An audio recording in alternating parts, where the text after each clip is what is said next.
Howdy, y'all. I'm Pastor Michael Rodriguez with the Wellspring of Life Fellowship. I want to thank you for being with me here today on another broadcast of A Step in Your Walk.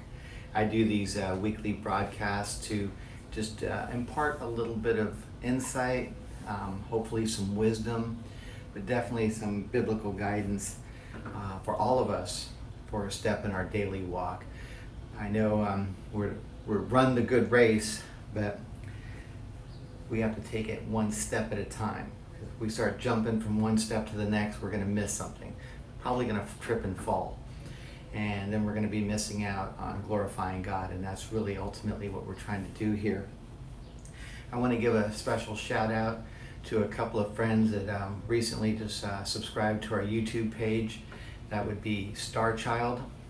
And then there is God of Thunder 23, and I met them both on the Fitbit application, and they became two of the newest subscribers to our page. So if you could subscribe to our page, hit that subscribe button down below or up top, wherever it's at, I don't know.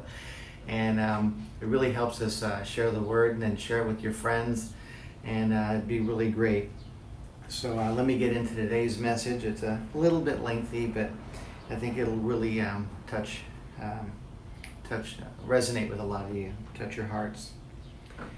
We all have so much on our plate these days, yet we keep moving ahead, all systems go.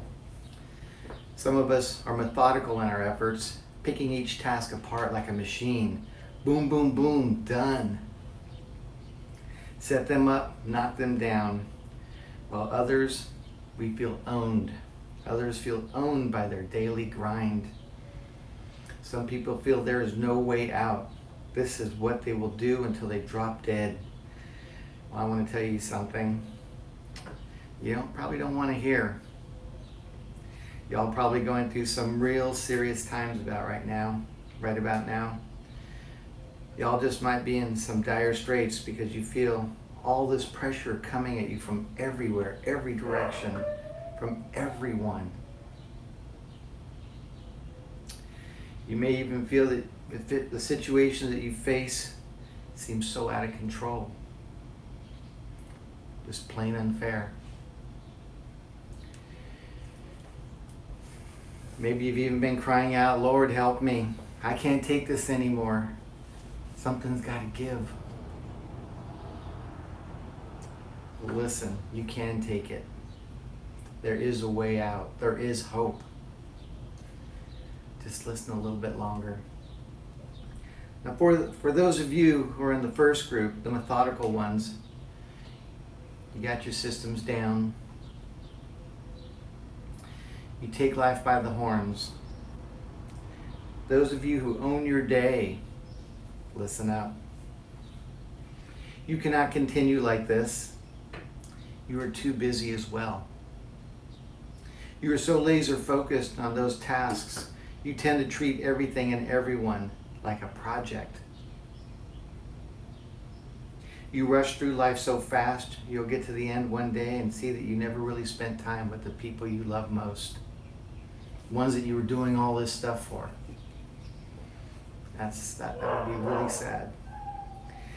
God did not design you, me, any of us to carry the weight of the world, that burden on our shoulders.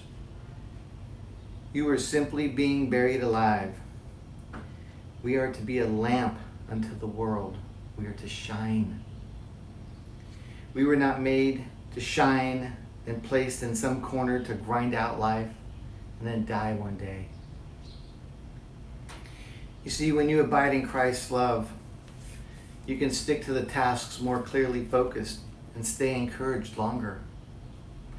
Because we are allowing God to be the center of our life. God then will support you when you move forward.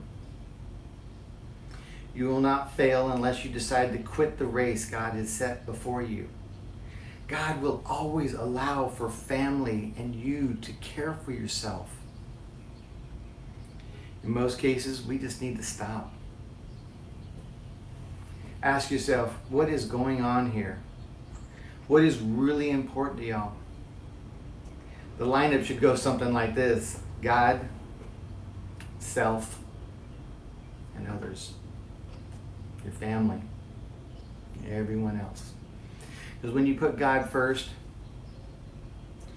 He's the center of your life. You must put God first. Matthew 6:33 tells us this. You must take care of you in order to honor God. 1 Corinthians 6:19 through 20. Help your family by leading a God-centric life. Lead by example. 1 Corinthians 11:1. I want you all to go back and read those. Brethren, I wanted to talk to you about something, this little thing called courage. We toss this word around a lot, more than we think, and so many of us exhibit it in so many ways, we don't even realize it.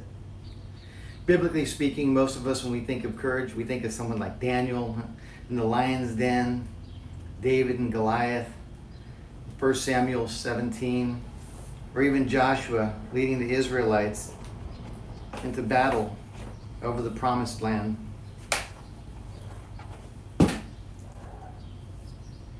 In Joshua 1:6.